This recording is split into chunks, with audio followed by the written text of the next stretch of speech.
Super Mario 64 was Mario's first leap into the world of 3 dimensions and was a commercial success. Super Mario Sunshine for the GameCube was another commercial success. These 2 games are the only 2 games that give the player complete control and freedom of Mario in the realm of 3D, and I'm going to compare the 2 and see whether Nintendo got too overzealous and took a step backwards, or whether Sunshine was perhaps a step in the right direction. Also, I'm not going to compare the story of the games because, well, it's Mario. Save Peach, rinse, repeat.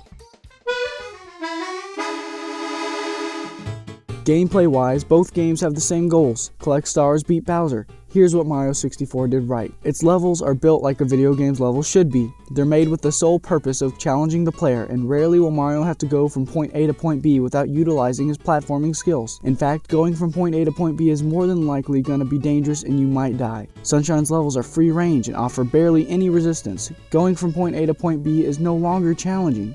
Mario 64 doesn't forget for even a moment that it is a platformer, and it is willing to push the player to their limits. Another thing 64 does right is having level themes. A battlefield, a sunken ship, a desert, a cave, a flooded town, the inside of a volcano, the inside of a clock, a mountain, and a haunted house are all places you can explore in Mario 64. Sunshine's levels are different in theory, but they all boil down to the same feel.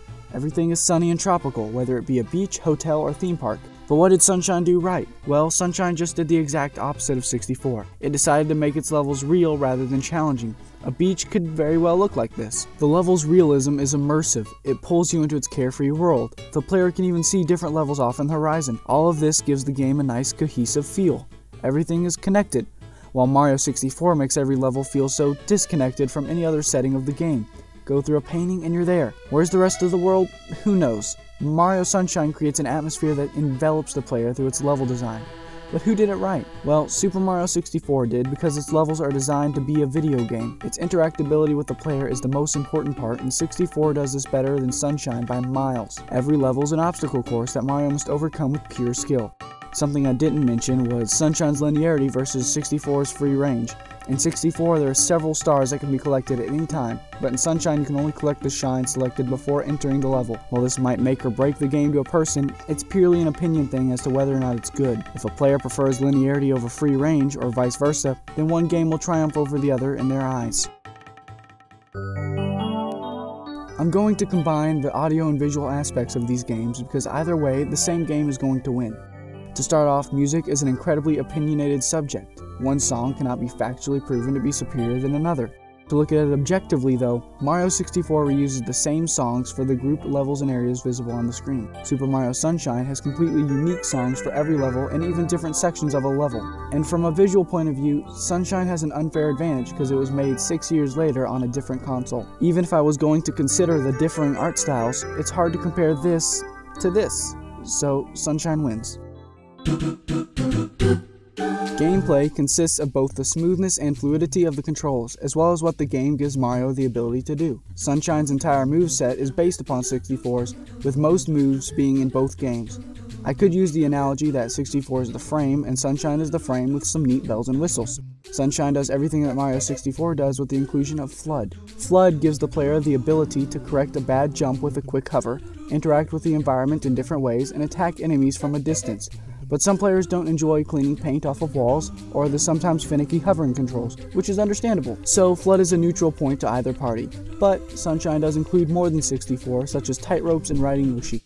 Even though Yoshi is for no explainable reason soluble in water, which makes some sections of the game frustrating, it's still enjoyable to blast any and everything with high-powered vomit. Sunshine's gameplay is everything 64 has with a bit more, but the most important part is it does it smoother too. From the first moment the player gains control of Mario, the game feels incredibly responsive and fluid. 64 takes some time to get used to. One can gain the same mastery of the controls in 64 as they could with Sunshine, but it'll take much longer. The camera is a big problem too. In 64, a player must find whatever camera style works for them, whether it be the pre-chosen angles, following Mario around from directly behind him, or holding the R button to keep the camera still. With the inclusion of the C stick on the GameCube controller for Sunshine, a free-range camera allows for easy control to see as much of whatever one wants to see. Dying in Sunshine is always the player's fault because the camera is so free-range. 64's camera is tough. Many of the platforming sections would be laughably easy if the camera wasn't so finicky. Overall, Sunshine takes the cake.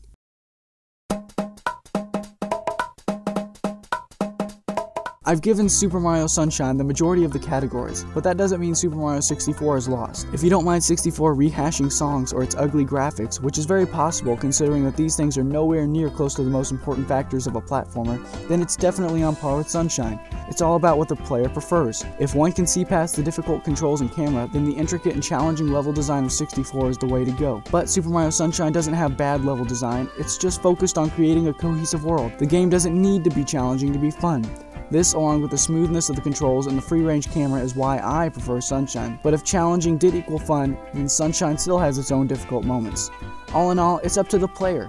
As previously stated, if Sunshine's linearity and shine collecting turns a player off, they should go for 64. And the opposite is true for Sunshine as well. But if I had to give a verdict, I'd say, personally, Sunshine wins.